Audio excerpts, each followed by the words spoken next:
Epilogue. Being mortal is about the struggle to cope with the constraints of our biology, with the limits set by genes and cells and flesh and bone. Medical science has given us remarkable power to push against these limits, and the potential value of this power was a central reason I became a doctor. But again and again, I have seen the damage we in medicine do when we fail to acknowledge that such power is finite, and always will be. We've been wrong about what our job is in medicine. We think our job is to ensure health and survival, but really it is larger than that. It is to enable well-being. And well-being is about the reasons one wishes to be alive. Those reasons matter not just at the end of life or when debility comes, but all along the way. Whenever serious sickness or injury strikes and your body or mind breaks down, the vital questions are the same. What is your understanding of the situation and its potential outcomes? What are your fears and what are your hopes? What are the trade-offs you are willing to make and not willing to make? And what is the course of action that best serves this understanding? The field of palliative care emerged over recent decades to bring this kind of thinking to the care of dying patients. And the specialty is advancing, bringing the same approach to other seriously ill patients, whether dying or not. This is cause for encouragement, but it is not cause for celebration. That will be warranted only when all clinicians apply such thinking to every person they touch. No separate specialty required.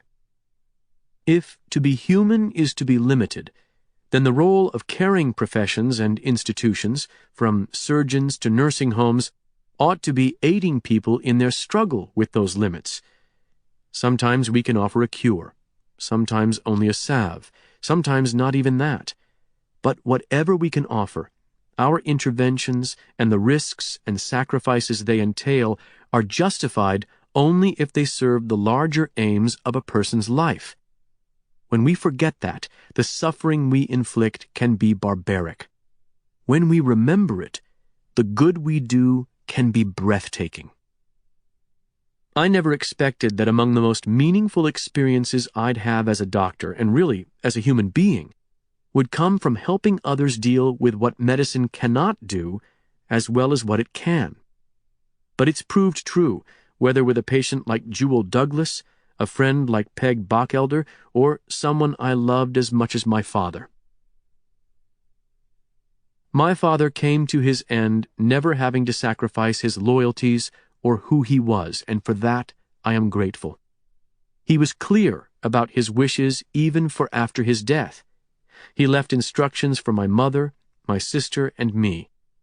He wanted us to cremate his body and spread the ashes in 3 places that were important to him: in Athens, in the village where he'd grown up, and on the Ganges River, which is sacred to all Hindus. According to Hindu mythology, when a person's remains touch the great river, he or she is assured eternal salvation. So for millennia, families have brought the ashes of their loved ones to the Ganges and spread them upon its waters. A few months after my father's death, we therefore followed in those footsteps.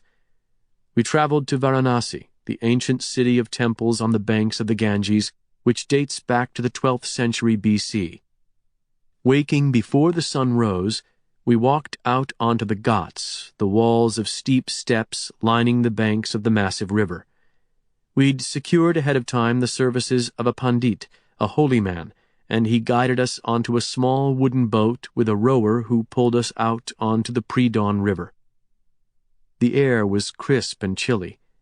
A shroud of white fog hung over the city's spires and the water. A temple guru sang mantras broadcast over staticky speakers.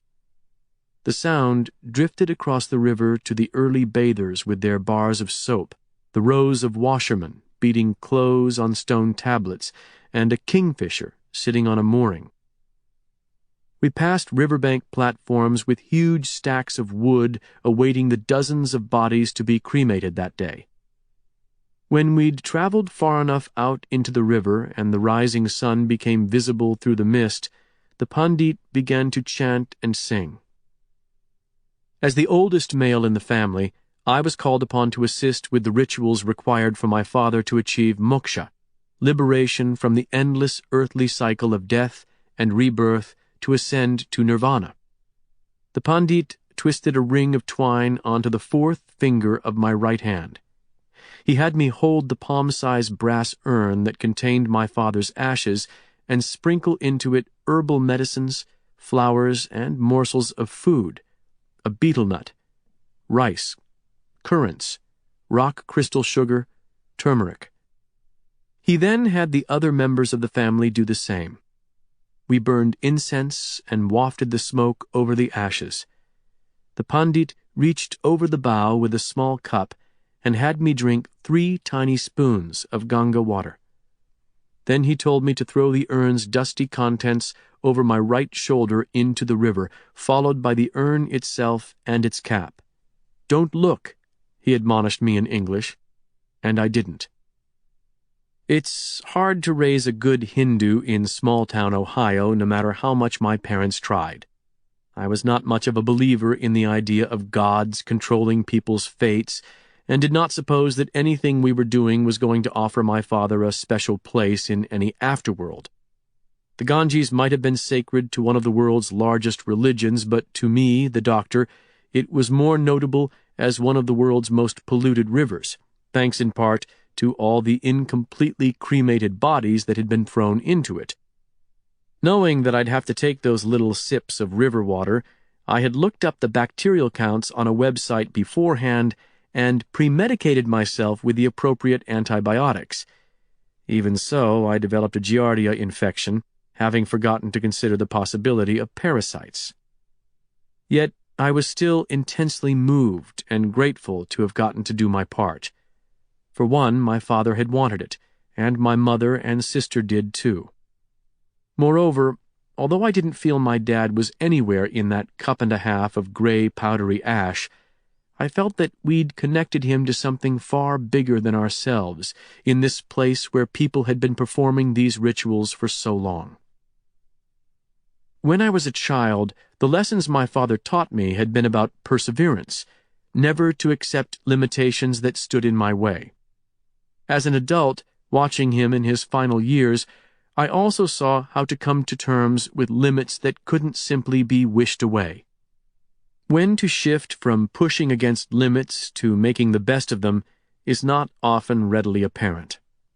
But it is clear that there are times when the cost of pushing exceeds its value. Helping my father through the struggle to define that moment was simultaneously among the most painful and most privileged experiences of my life. Part of the way my father handled the limits he faced was by looking at them without illusion. Though his circumstances sometimes got him down, he never pretended they were better than they were. He always understood that life is short and one's place in the world is small, but he also saw himself as a link in a chain of history. Floating on that swollen river, I could not help sensing the hands of the many generations connected across time. In bringing us there, my father had helped us see that he was part of a story going back thousands of years. And so were we. We were lucky to get to hear him tell us his wishes and say his goodbyes. In having a chance to do so, he let us know he was at peace. That let us be at peace too. After spreading my father's ashes, we floated silently for a while, letting the current take us. As the sun burned away the mist, it began warming our bones. Then we gave a signal to the boatman, and he picked up his oars. We headed back toward the shore.